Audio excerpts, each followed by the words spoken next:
Started.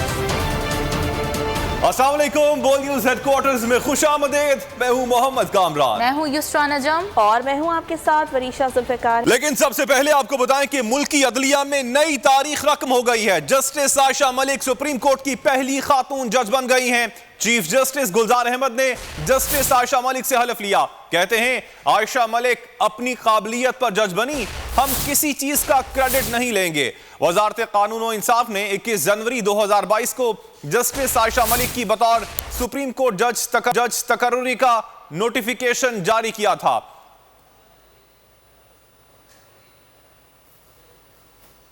मुल्क की अदलिया में नई तारीख रकम हो गई है। Justice Ayesha Malik supreme court की पहली खातून जज बन गई हैं। चीफ जस्टिस गुलजार अहमद ने जस्टिस आयशा मलिक से हलफ लिया। उनका कहना था कि आयशा मलिक अपनी काबिलियत पर जज बनी हैं, हम किसी चीज का क्रेडिट नहीं लेंगे। वजारत कानून और इंसाफ ने 21 जनवरी 2022 को जस्टिस आयशा मलिक की बतौर सुप्रीम कोर्ट जज तकर्रुरी का नोटिफिकेशन जारी किया था।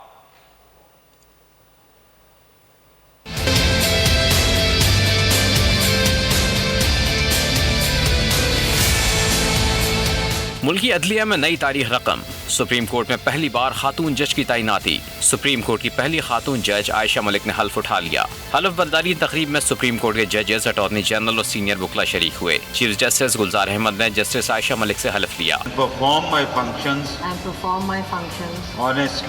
honestly to the best of my ability and faithfully in accordance with the Constitution of Islamic Republic of Pakistan and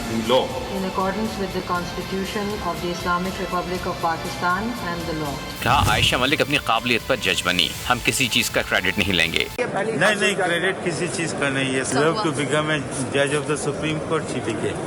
That's what it is. Justice Ayesha Malik बहैसियत वकील high courts, district courts, banking courts, special tribunals और arbitration courts में पेश हुई और मुकदमात लड़ती रहीं। आयशा मलिक को 2012 में लाहौर हाई कोर्ट का एडिशनल जज मुकर्रर किया गया था। 21 जनवरी 2022 को वजारत कानून और इंसाफ ने जस्टिस आयशा मलिक की बतौर सुप्रीम कोर्ट जज तकर्रुरी का नोटिफिकेशन जारी किया था।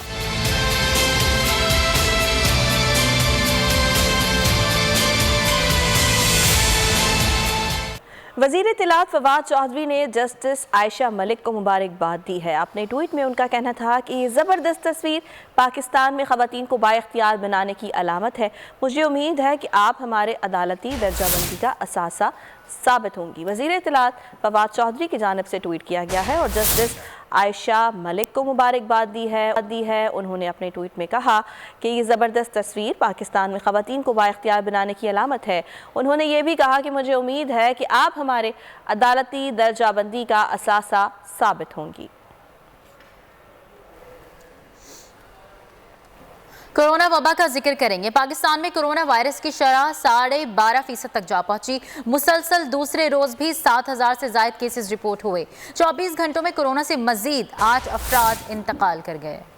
कोरोना के फैलाव में तेजी। मुसलसल दूसरे रोज 7,000 केसेस ने खतरे की घंटी बजा दी। National command and operation centre के अदाद-ओ-शुमार के मुताबिक वायरस की तस्दीक के लिए 57,000 से ज्यादा टेस्ट किए गए। 24 घंटों में आलमी वबा से मुल्क में 7,195 अफराद बीमार पड़ गए। मस्बत केसेस की शरह 12.53% रिकॉर्ड की गई। NCOC के मुताबिक एक रोज में मोहलिक वबा ने 8 अफराद की जान ले ली। कोरोना से मजमूई अमवात 29,105 तक जा पहुँची है। 1,113 ज़ेरे इलाज मरीज अब भी इंतहाई निगहदाश्त में हैं। इक़्तिदार के तालीमी इदारों में मजीद केसेस आने पर गुज़िश्ता रोज 10 तालीमी इदारे बंद कर दिए गए। नोटिफिकेशन जारी कर दिया गया। गुज़िश्ता 5 रोज में 40 के करीब स्कूल्स कॉलेजेस बंद कर दिए गए हैं।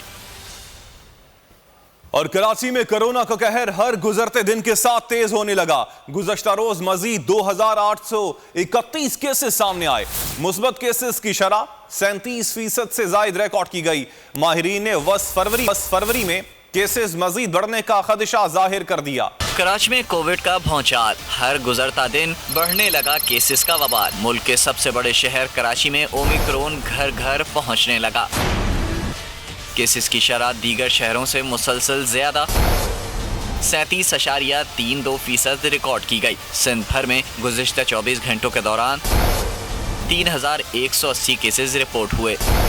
जिनमें से 2831 केसेस का ताल्लुक कराची से है। तिब्बी माहिरीन के मुताबिक शहर पर ओमिक्रॉन यलगार कर चुका है। नए केसेस में अक्सरियत जनूबी अफ्रीकी वेरिएंट के मुतासरीन की है। माहिरीन कहते हैं वबा की रोकथाम के लिए फौरी इक़दाम करना होंगे। बेएहतियाती के बाइस फरवरी के वस्त तक सूरत हाल मजीद खराब हो सकती है।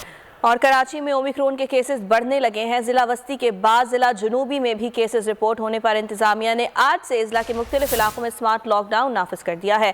5 फरवरी तक लगाए जाने वाले माइक्रो लॉकडाउन का नोटिफिकेशन जारी हो गया है। मुतासरा इलाकों में होम डिलीवरी पर भी पाबंदी आयद कर दी गई है। शहर कायद में कोरोना के वार होने लगे तेज रफ्तार। कराची का जिला जनूबी भी ओमिक्रॉन के चुंगल में आ गया। साउथ में भी केसेस रिपोर्ट होने पर इंतजामिया ने आज से जिला के मुख्तलिफ इलाकों में स्मार्ट लॉकडाउन लगा दिया। जिला जनूबी में 402 केसेस रिपोर्ट हुए थे। जिला बस्ती के 4 सब डिवीजन में माइक्रो स्मार्ट लॉकडाउन का निफाज। जिला में ओमिक्रॉन के 106 केसेस रिपोर्ट हुए थे।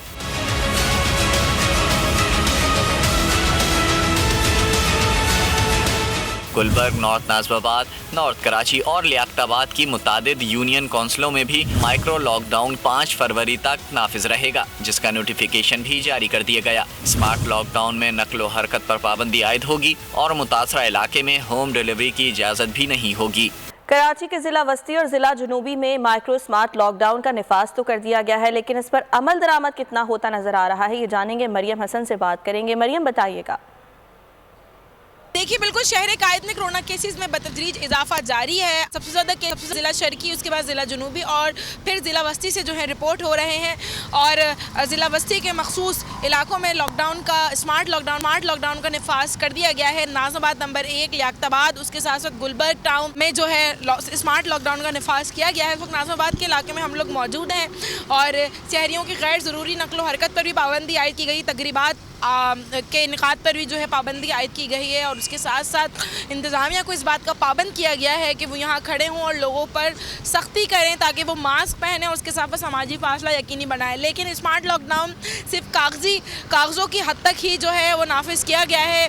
माहिरीन सेहत के मुताबिक यही कहा जा रहा है कि वैक्सीन ही इस वबा का वाहिद हल है, लेकिन शहरी जो है वो वैक्सीन की जानिब जो। बहुत शुक्रिया। कराची की सूरत हाल से आगाह कर रही थी। और वफाकी दारुल हुकूमत का रुख करेंगे।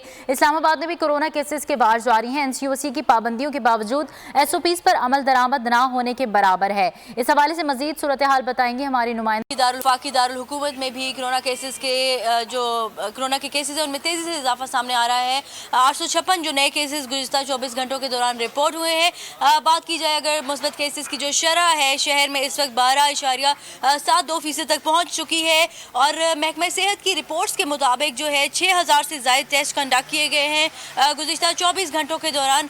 अगर ओवरऑल बात की जाए शहर में SOPs के हवाले से तो कहीं पर भी मास्क का इस्तेमाल, सोशल डिस्टेंसिंग का कोई कॉन्सेप्ट नज़र नहीं आ रहा। NCOC की जानिब से जो हिदायत जारी की गई थी कहीं पे भी हमें जो है ऑन ग्राउंड चीज़ें नजर नहीं आ रही। बहुत शुक्रिया आपका। खबरों में आगे आप देख सकेंगे, बाबर फिर बाजी ले गए। कुछ बात अब खेलों की भी कर लेते हैं। पाकिस्तान के कप्तान बाबर आजम के लिए एक और एजाज। स्टार बल्लेबाज को ICC की जानिब से क्रिकेटर ऑफ द ईयर करार दे दिया गया है। बाबर आजम ने one day player of the year के लिए बांग्लादेश के शकीब उल हसन, इंग्लैंड के मिलान और जिम्बाब्वे के पॉल स्टर्लिंग को पीछे छोड़कर एजाज अपने नाम किया। इसी हवाले से बात करेंगे। हमारे साथ मौजूद हैं लेजेंड क्रिकेटर जावेद मियांदाद। बहुत शुक्रिया जावेद मियांदाद साहब आपके वक्त का। सर, क्या कहना चाहेंगे पाकिस्तान के कप्तान बाबर आजम को एक और एजाज मिला है, उनके लिए कुछ अच्छे से कलमात। सबसे पहले तो हम बोल की तरफ से मैं अपनी तरफ से बड़ी मुबारकबाद देता हूँ। और ये ऐसे प्लेयर हैं इंशाल्लाह इन्होंने बहुत आगे है ना, बहुत रिकॉर्ड इंशाल्लाह तोड़ेंगे। जिस तरीके से माशाल्लाह ये खेल रहा है और जिस तरह से इनकी टेक्निक है वो बड़ी सिंपल है और सादी है। और आप देखें middle of the bat all the time खेलता है। और ये क्रिकेटर्स को हमारे जो भी है देखते हैं उनको सीखना चाहिए। ये नहीं सोचें कि ये छोटा है या बड़ा, right, the way he is playing पूरी दुनिया ने है ना मान लिया है। तो ऐसे प्लेयरों को अपना है ना वो बनाते हैं आइडियल। जितने भी बच्चे हैं, लड़के हैं कि किस तरह खेला जाए इस उम्र में माशाल्लाह। आप देखें कि सबसे बड़ी बात यह है कि कंसिस्टेंसी इनके अंदर बहुत है। हर फिवर पे हर जगह बड़े अच्छी तरीके से ये खेलते रहे, रन करते रहे। और सबसे पहली बात इनकी अच्छी चीज ये है कि ये अपने लिमिट में खेलते हैं। अमूमन बैट्समैन में ट्राई करता है मैं ये भी मारूं, ये भी मारूं, ये भी शॉट खेल लो, जो मैं खेल सकता हूँ वो आप नहीं खेल सकते, जो तुम खेल सकते हो मैं नहीं खेल। तो प्लेयर जो मुझे अभी सुन भी रहे हैं, जो भी, मैं उनको यही कहता हूँ, देखो अपनी लिमिट में खेलो, तो अपनी लिमिट में ही आप रन कर सकते हैं। मगर आप दूसरे के लिए जाएंगे शॉट्स पे, ये यूं खेल रहा है वो यूं खेला, नहीं, तुम भी खेल सकते हो, जब खेल सकते हो कि जब ये प्रैक्टिस आप अपने नेट में करें, उसी को अप्लाई करें, देखें कि आपके लग सकते हैं, then apply in the matches. क्योंकि मैच में जब आप खेलते हैं, आप इतनी सी भी गुंजाइश नहीं होती गलती करने का। आप पाकिस्तान के लिए खेल रहे होते हैं, आपका काम है ऑक्यूपाइड द क्रीज और कीप प्लेइंग। अर्ली ऑन आप कोई भी बैट्समैन जाए, आप स्टे करो। पहले आप देखूंगा जैसे बाबर आजम देखो एंड में कितने रन के, तो इसका मतलब ये है कि इनको हमेशा जब ये बैटिंग करने जाए, मेरी तो एडवाइस यही है कि जस्ट प्ले इजी। क्योंकि आप पता है, आप जब तक खड़े रहेंगे विकेट पे, आप आगे जाके सारा एक्सेलरेटेड करके ना बहुत अच्छा स्कोर कर सकते हैं। तो is a very good timing of the ball जो है ना। ठीक, बहुत शुक्रिया जावेद मियाँदाद साहब, आपने वक्त दिया वर्ल्ड टेलीविजन को। तो पाकिस्तान के लिए और एजाज की बात है, पाकिस्तान के कप्तान बाबर आजम की बात की जाए तो स्टार बल्लेबाज को आईसीसी की जानिब से क्रिकेटर ऑफ द ईयर करार दिया गया है। बाबर आजम ने one day player of the year के लिए बांग्लादेश के शकीब उल हसन, इंग्लैंड के मिलान और जिम्बाब्वे को पॉल स्टर्लिंग को पीछे छोड़कर एजाज अपने नाम किया।